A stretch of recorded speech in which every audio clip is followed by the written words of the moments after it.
YS Jaganmohan Reddy గవర్నమెంట్లో 2019-24 మధ్య జరిగిన లిక్కర్ స్కామ్ ఒక అంతర్జాతీయ స్థాయి స్కామ్. బహుశా దేశంలో ఏ దేశంలో అయినా 1,30,000 కోట్లు only cash transaction, no digital payment, no cheque payment or PhonePe, only cash.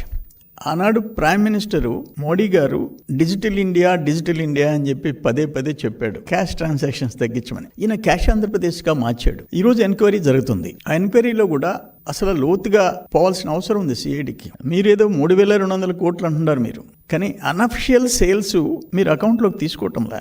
నేను ఒక మాట అంటాను, ఈడీ ఇంత మనీ లాండరింగ్ మీ లెక్క, సిఐడి లెక్క, నేను తర్వాత కూర విషయాలు చెప్తా.